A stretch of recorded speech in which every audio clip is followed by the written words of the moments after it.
Hello everyone, welcome back to my channel sparkling Sayani. আশা করি সবাই খুব ভালো আছেন, সুস্থ আছেন, আর আমরাও খুব ভালো আছি। গতকাল তো আমরা বার্লিনে পৌঁছে গেছি, আর আমরা ঘুরেছিলাম জলপথে। আজকে আমরা গোটা বার্লিন শহরটা ঘুরে দেখব পায়ে হেঁটে। এখন বাজে সকাল 7:30 মতন। আমরা সবাই উঠে গেছি। রনি এখন ব্রাশ করছে। দাঁড়ান, বাইরেটা একবার দেখি কি অবস্থা। ও বাবা, আজকে দেখুন গোটা আকাশটা মেঘলা হয়ে আছে। কালকে এত সুন্দর সানি ওয়েদার ছিল, আর আজকে দেখুন আকাশটার অবস্থা। এই যে সেই খেলার মাঠটা, সকাল সকাল এখনো কেউ আসেনি খেলতে, তবে বিকেলবেলার দিকে দেখি ছেলেপুলেদের খেলতে আসতে। চলুন আমরা এবার যাই, ব্রেকফাস্টটা করে নিই, তারপরে বেরোবো সবাই মিলে। চলো চলো, এই চলো চলো চলো, দরজা খোলো দরজা খোলো।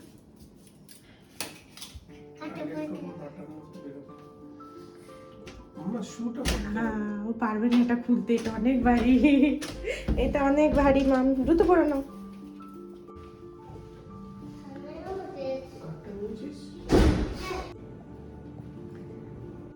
ওই যে আগের দিন ঢোকার সময় দেখালাম যেখানে বাফের জায়গাটা, এই জায়গাটাতেই হয় ব্রেকফাস্ট বাফে। তার সাথে এখানে রেস্টুরেন্ট বারও আছে, তবে সেই জায়গাটা এখন বন্ধ করা। আর ওই যে বাইরে দেখলেন, ওখানেও বসার জায়গা আছে। তবে আকাশটা এমন মেঘলা করে আছে, বাইরেটা একটু বেশ ঠান্ডা ঠান্ডা লাগছে। ভাবছি তাই ভেতরটাতেই বসি। তার আগে দেখি ব্রেকফাস্টে কি কি আছে। ছিল হচ্ছে কিছু ড্রাই ফ্রুটস, পরিজ, বিস্কুট, এই সমস্ত। তার সাথে আন্ডা ভুজি আর কিছুটা সেদ্ধ ডিম।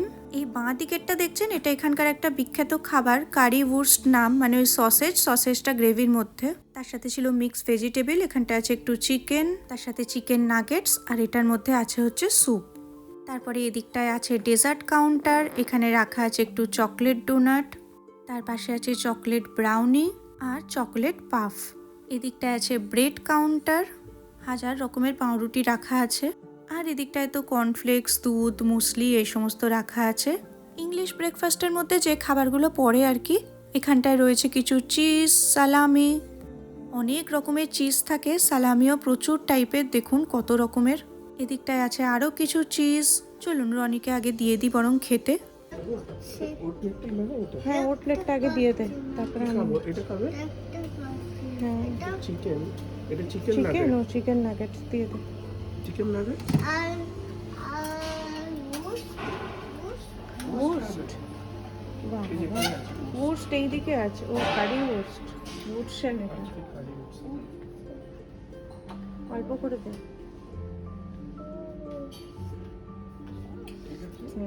লেখা এই মামা, এদিকে দেখ। আমি চলে এসছি আমরা ব্রেকফাস্ট করে।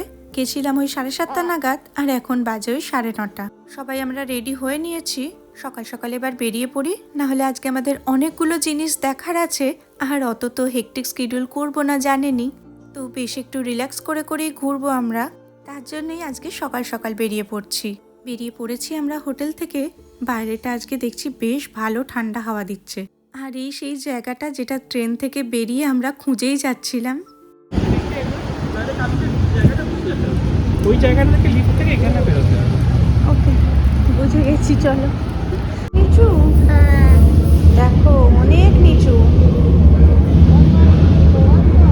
বার্লিন তো অনেক পুরনো শহর, আর এখানে মাটির নিচ দিয়ে যে ট্রেনগুলো চলে, দেখলেন কতটা নিচু। এদিকে এসে গেছে আমাদের উবান। আমাদের ওখানের থেকে এই ট্রেনগুলো একটু আলাদা দেখতে। হ্যালো মামা, হ্যালো। বাবাকেও তুলে দিই।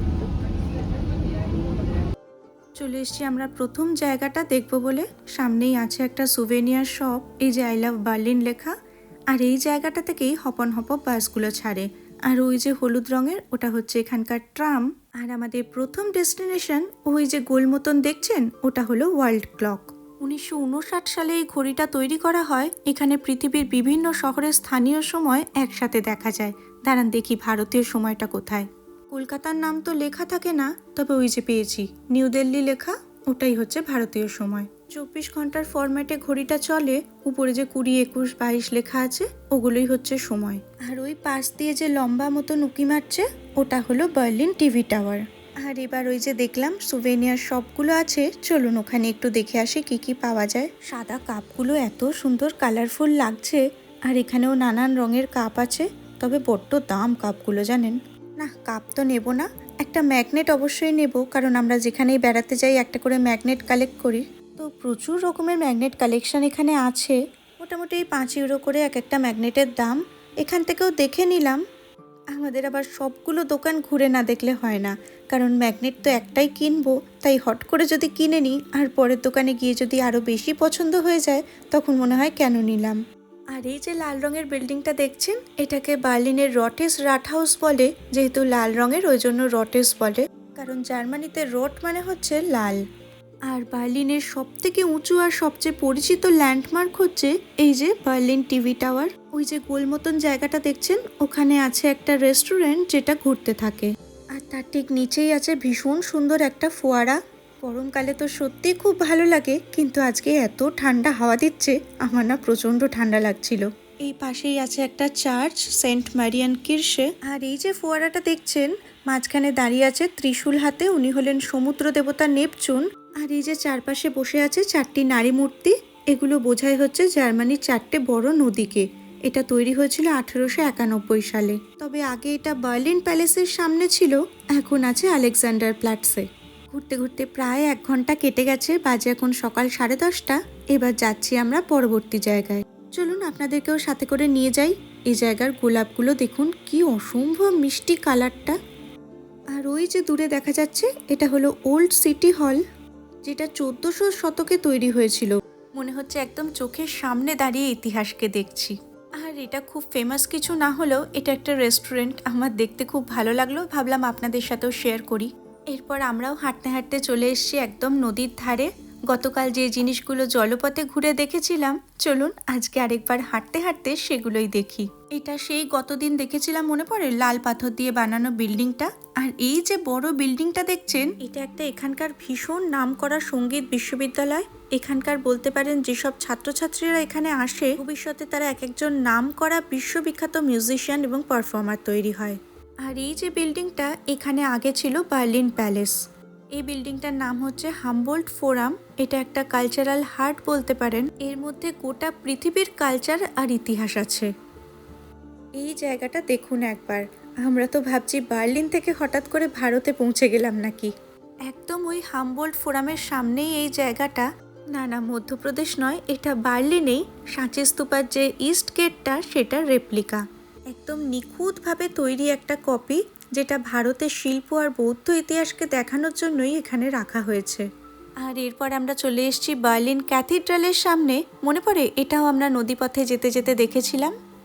আর এবার আপনাদেরকে দেখাচ্ছি আরও কাছ থেকে। এটার উপরেও ওঠা যায়, পুরো বার্লিন শহরটার একটা ভিউ পাওয়া যায়, তবে এটার উপরে আমরা আর উঠবো না, এই যে এই জায়গাটা থেকে। তবে ভাবলাম এই জায়গাটা বেশ অনেকটা বড়, এখানটা একটু আমরা রেস্ট করে নিই। এদিকে পাশেই আছে আল্টেস মিউজিয়াম, মানে হচ্ছে পুরনো মিউজিয়াম। আর এটা হলো বার্লিনের সবচেয়ে পুরনো মিউজিয়াম। আর কাল যে নদীপথে ঘুরতে ঘুরতে বলছিলাম মিউজিয়াম আইল্যান্ডের কথা, সেই মিউজিয়াম আইল্যান্ড শুরু হয় এখান থেকেই। ভেতরে ভীষণ সুন্দর একটা ফোয়ারা আছে, আর জায়গাটাও অসম্ভব সুন্দর। বাইরে দাঁড়ালেই এই যে চার্চটা, এরও একটা দারুণ সুন্দর ভিউ পাওয়া যায়। আর এরপর আমরা যাব যে জায়গাটায়, সেটা একটা ব্রিজ। কাল যে নদীটার উপর দিয়ে আমরা ঘুরছিলাম, সেখানে বহু ব্রিজ পেয়েছি, তার মধ্যেই একটা ব্রিজের উপর দিয়ে আমরা এখন পার হব। তবে এই ব্রিজটা শুধু নদী পার হওয়ার রাস্তা নয়, এটার উপর দিয়ে হাঁটা মানে ইতিহাসের উপর দিয়ে হাঁটা। ব্রিজের দুপাশে এই যে সাদা মার্বেলের ভাস্কর্যগুলো দেখলেন, এগুলো বোঝায় জীবনের বিভিন্ন ধাপ। এই ব্রিজে দাঁড়ালেই মনে হয় বার্লিন অতীত আর বর্তমানকে একসাথে ধরে রেখেছে। আগে এটা ছিল রাজাদের পথ, আর এখন সেটা পর্যটকদের স্মৃতির জায়গা। আর এই মিউজিয়ামটা হলো জার্মানির সবচেয়ে গুরুত্বপূর্ণ ইতিহাসের মিউজিয়াম। জার্মানির 2000 বছরের ইতিহাসের মধ্যে রয়েছে। ভিতরে ঢুকলে তো বহু কিছু জানাই যায়, কিন্তু এই দেখুন বিল্ডিংয়ের বাইরেও বহু ইতিহাস এইভাবে ছোট ছোট করে গল্পের আকারে লেখা রয়েছে। আর এই যে বিল্ডিংটা এখন দেখতে পাচ্ছেন, এটা হচ্ছে ক্রাউন প্রিন্স প্যালেস। এই প্রাসাদটা ছিল ভবিষ্যৎ রাজার বাড়ি, আজ ইতিহাসের নীরব সাক্ষী। একসময় এখানে প্রুশিয়ান ক্রাউন প্রিন্স থাকতেন। প্রুশিয়া হচ্ছে জার্মানির পুরনো এক শক্তিশালী রাজ্য। 1998 সালে জার্মানির রাজতন্ত্রের অবসান ঘোষণা হয়েছিল, আর সেদিন থেকেই এখানকার রাজকীয় ভবিষ্যৎ একদিন থেমে গিয়েছিল। বার্লিনের এত ইতিহাস আছে যে একটা ব্লগে তো পুরোটা বলা সম্ভবই নয়। আর তাছাড়া এই যে প্রত্যেকটা জায়গার ঐতিহাসিক গুরুত্ব আছে, সেগুলো যদি আপনাদের পুরোটা বলতে যাই তাহলে ব্লগটা অনেকটা বড় হয়ে যাবে। তবে যতটা সম্ভব গল্পের আকারে আপনাদেরকে বলছি। এখন যেটা দেখছেন সেটা একটা ইউনিভার্সিটি, আর এই ডান দিকের বিশাল বড় যে বিল্ডিংটা দেখতে পাচ্ছেন ওটা হচ্ছে এখানকার ঐতিহাসিক গ্রন্থাগার। 1796 সালে এই লাইব্রেরিটা তৈরি হয়েছিল, যেটা ছিল প্রুশিয়ান রাজপরিবারের প্রধান লাইব্রেরি। আর চলুন আপনাদেরকে একটা দারুণ ইন্টারেস্টিং জিনিস দেখাই। এই যে জায়গাটায় সবাই ভিড় করে আছে আর মাঝখানটা এই কাঁচের অংশটা, নিচে দেখুন লাইব্রেরিটা দেখা যাচ্ছে। ওই দেখুন, দেখতে পাচ্ছেন কতগুলো বইয়ের র্যাক, ওটাই হচ্ছে লাইব্রেরিটার অংশ। এই দেখুন এই জায়গাটা থেকে ভালো দেখা যাচ্ছে। তবে আজকে তো আকাশ মেঘলাও ছিল, ছিটেফোঁটা বৃষ্টিও হয়েছে, ওই জন্য দেখুন উপরটা জল পড়ে আছে। এরপর এখন যেখানে এসছি সেটা হচ্ছে সেন্ট হেডউইগস ক্যাথিড্রাল, যেটা বার্লিনের প্রধান ক্যাথলিক চার্চ। চলুন এটার ভেতরে ঢুকি, আপনাদেরকেও নিয়ে যাই সাথে করে। 1752 সালে এটা তৈরি হয়েছিল, তবে দ্বিতীয় বিশ্বযুদ্ধের সময় ধ্বংস হয়ে যাওয়ার পর পরবর্তীকালে আবার এটা পুনর্নির্মাণ করা হয়। আমাদের হাতে খুব বেশি সময় নেই বলে এর ভেতরটা পুরোটা ঘুরে দেখতে পারলাম না। আর এই যে জায়গাটাতে এখন যাচ্ছি এখানেও প্রচুর সুভেনিয়ার দোকান আছে। ওই যে ওর বাবা বলল হাতে একদম সময় নেই, কারণ আমরা একটা জায়গায় আজকে যাব আর সেটা একদম টাইম দিয়ে বুক করা আছে, তাই সেই টাইমের মধ্যে সেখানে পৌঁছতেই হবে। আপনাদেরকেও অবশ্যই সঙ্গে করে নিয়ে যাব। আপাতত এই যে ডান দিকের বিল্ডিংটা দেখছেন এটা হচ্ছে ফ্রেঞ্চ ক্যাথিড্রাল। ওই 1701 সাল নাগাদ এটা তৈরি হয়েছিল। এর ভেতরেও ছোট একটা মিউজিয়াম আছে। আর এই ফ্রেঞ্চ ক্যাথিড্রালের ঠিক পাশেই জার্মান প্রোটেস্ট্যান্টদের জন্য 1708 সালে তৈরি হয়েছিল ডয়সার ডোম। দুটোরই অসম্ভব সুন্দর আর্কিটেকচার, আর দুটো দেখতেও অনেকটা একই রকম। আর এই যে বিল্ডিংটা এটা হচ্ছে কনসার্ট হাউস। চলুন যাবার পথে রাস্তায় যা যা দেখতে পাবো আমরাও দেখব, সাথে আপনাদেরকেও দেখাবো।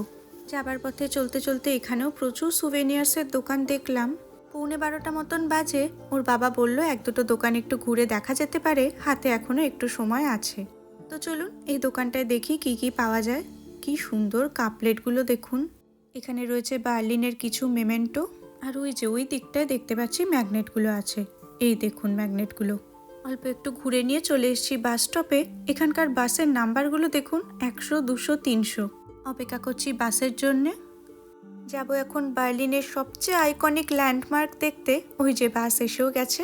এই সেই জায়গা যেটা তৈরি হয়েছিল 1791 সালে, আর যে জায়গাটা দেখলে একদম চট করে লোকে বলে দেবে আমরা কোথায় আছি। বার্লিনে যারা আসে তারা অন্তত একবার হলেও এই জায়গাটাতেও আসবেই, আর অবশ্যই ফটোও তুলবে। প্রচুর লোক এখানে ফটো তুলছে। এই গেটটার নাম হলো ব্র্যান্ডেনবুর্গ গেট।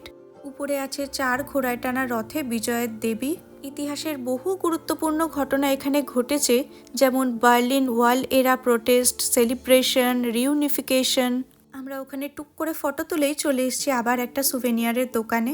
এই দোকানটাতেও প্রচুর কালেকশনস ছিল। কিছু কিনি বা না কিনি, এই গিফট শপে ঢুকতে না আমার প্রচণ্ড ভালো লাগে। আর এই যে এতক্ষণ যার জন্য অপেক্ষায় থাকা, চলে এসছি এখন আমরা সেই জায়গাটায়। কালকে নদীপথে ঘুরতে ঘুরতেও এটা আপনারা দেখেছিলেন, দেখুন তো মনে পড়ে কিনা জায়গাটা। লাইনে দাঁড়িয়েছিলাম, কিন্তু যেহেতু আমাদের স্ট্রলার আছে তাই আমাদের এদিকটা দিয়ে যেতে হবে। আশেপাশে প্রচুর পুলিশের পাহারা। আর এই সেই জায়গা যেখানে কালকেই বললাম আপনাদেরকে নিয়ে আসবো, বিশাল বড় সেই কাঁচের ডোমের ভেতরে। এই সেই রাইখস্টাগ, যেটা হলো বুন্দেসতাগ বা পার্লামেন্টের ঐতিহাসিক বিল্ডিং। 1894 সালে এটা তৈরি হয়েছিল, কিন্তু দ্বিতীয় বিশ্বযুদ্ধে ধ্বংস হয়ে যাওয়ার পর এটা আবার রিনোভেশন করে পরে এই গ্লাস ডোমটা যোগ করা হয়। আর এই ডোমটা যে পুরোটা কাঁচের বানানো, এটার মাধ্যমে বোঝানো হয় ট্রান্সপারেন্সি অফ ডেমোক্রেসি। বাইরে দিয়েও চমৎকার সুন্দর একটা ভিউ আছে, গোটা শহরটা দেখা যায় এখান থেকে। এই যে আমরা এখন বাইরেটাতেই আছি, চলুন আপনাদেরকেও দেখাই একবার গোটা শহরটা। রনি তো এত বড় জায়গা পেয়ে ভীষণ খুশি, দেখুন মনের সুখে দৌড়চ্ছে। আর ওই যে সামনে জার্মানির পতাকা, আর এইখান থেকে দেখা যায় হচ্ছে গোটা শহরটাকে। ওই দূরে দেখুন বার্লিন টিভি টাওয়ার দেখা যাচ্ছে। একদম যাকে বলে পাখির চোখে গোটা শহরটা। এতক্ষণ যে বলছিলাম না আমাদের হাতে আর বেশি সময় নেই এই জায়গাটাতেই আসার জন্য, তবে এখানে আসার জন্য অনলাইন রেজিস্ট্রেশন করতে হয়। কোনো রকম কোনো টাকা পয়সা যদিও লাগে না, তবে একটা নির্দিষ্ট সময় এটা বুক করতে হয়। ওই সময়টাই আপনি ঢুকতে পারবেন, আর সাথে রাখতে হয় কোনো আইডি কার্ড বা পাসপোর্ট। এর ভেতরেই আছে একটা স্পাইরাল র্যাম্প, যেটার একদম উপরে আছে অবজারভেশন ডেক, যেটা আপনাদের দেখালাম। এই যে একদম 360 ডিগ্রি বার্লিনের ভিউ পাওয়া যায়। আর একদম নিচে ঢোকার সময় একটা গ্যাজেট দিয়ে দেয়, যেটাতে আপনি এর গোটা ইতিহাসটা জানতে পারবেন। এই যে এই জায়গাটা হলো ডোমের একদম উপরে, বুঝতেই পারছেন। বাইরে গোটা শহরের ভিউ আর ভেতরে রয়েছে ইতিহাস। এই যে মেশিনটা রনির কানে লাগানো আছে, এখানেই আপনি ইতিহাসের সমস্ত গল্প জানতে পারবেন। আর বাইরে তাকালেই দেখতে পাবেন শহরটাকে। আর পার্লামেন্টে যখন ডিবেট চলে সেটাও এই উপর থেকে দেখা যায়। এক কথায় বলতে গেলে এখানে ইতিহাস, রাজনীতি আর গোটা শহরের ভিউ একই সাথে। এই মেশিনটা আবার যাওয়ার পথে ফেরত দিয়ে যেতে হবে, আর এক একটা ফ্লোর থেকে অসম্ভব সুন্দর ভিউ। এরপর ব্র্যান্ডেনবুর্গ গেটের সামনেই রয়েছে এই মেমোরিয়াল। এই মেমোরিয়াল দেখলে বোঝা যায় ইতিহাস শুধু বইতে নেই, এটা স্মৃতিতে, যন্ত্রণায় আর মানুষের সাহসে বয়ে যাচ্ছে। বেরোতেই ওই যে সামনে আবার সেই ব্র্যান্ডেনবুর্গ গেট, এটা উল্টো দিকটা থেকে। আর এদিকে ঘোরাঘুরি করতে করতে প্রায় দুপুর 2টো বাজতে যায়, তো ভাবলাম এবার একটু কিছু লাঞ্চ করে নেওয়া যাক। আমাদের তো খিদে পেয়েছে, ওদিকে রনিরও খুব খিদে পেয়ে গেছে। তো এরকমই রাস্তায় যেতে যেতে একটা ডোনার কাবাবের স্টল দেখলাম, ওখান থেকেই ভাবছি এখন আমরা কিছু টুকটাক খাবার খেয়ে নিই। ম্যাক্সিমাম এখানে দেখছি সব স্যান্ডউইচই পাওয়া যায়, তো দুজনে দুটো স্যান্ডউইচ নিয়ে নিলাম। ওদের স্যান্ডউইচগুলো না বললো বানানোই থাকে, কারণ একটা স্যান্ডউইচ বলছিলাম একটু মডিফাই করে দিতে, বললো সেটা নাকি সম্ভব না। তো যাই হোক, আমি ওই জন্য একটা ভেজ স্যান্ডউইচই নিলাম। খাবারটা যখন রেডি হয়ে যাবে, এই যে এটা দিয়েছে, এটা বাজবে। এটার উল্টো দিকেই আছে মাদাম তুসেটস মিউজিয়াম। আমরা তো ইউকেতে অলরেডি এটা দেখে নিয়েছি, তাই আর কোনো জায়গাতেই এই মিউজিয়ামে আমরা ঢুকি না। রেডি হয়ে গেছে আমাদের স্যান্ডউইচগুলো, দাঁড়ান দেখে নি কার কোনটা। মনে হচ্ছে ঠিকঠাকই দিয়েছে জানেন। এই যে এটা মনে হচ্ছে আমার ভেজ, আর ওরটা সালামি দেওয়া। রনি তো আবার সালামি খেতে খুব ভালোবাসে, ও তাই ওর বাবার সাথে শেয়ার করবে। স্যান্ডউইচ খেয়ে উল্টো দিকেই দেখলাম একটা আইসক্রিমের দোকান। যদিও আমি সোয়েটার পরে নিয়েছি এত হাওয়া দিচ্ছে বলে, কিন্তু বেশ ভালোই লাগে আইসক্রিম খেতে। তো চলে এসেছি আইসক্রিম নিতে। রনি এখন দেখছে ও কোন ফ্লেভারটা নেবে। কি নিয়েছো তুমি? মাঙ্গো। তুমি কি নিয়েছো? আমি পিস্তাচিও। না, এটা পিস্তাচিও না, এটা হোয়াইট। হোয়াইটটাই পিস্তাচিও, খেয়ে দেখি। পিস্তাচিও। হ্যাঁ? খেয়ে দেখ। চল। চলুন এবার আমরা আইসক্রিম খেতে খেতে বসে একটু গল্প করি। তবে রনি ঠিকই বলছিল জানেন, আমার আইসক্রিমটা মোটেই একদম পিস্তাচিওর মতন নয়। যাকে আজকের মতন ভিডিওটা তাহলে এখানেই শেষ করলাম। সবাই খুব ভালো থাকবেন, সুস্থ থাকবেন, আনন্দে থাকবেন। টাটা।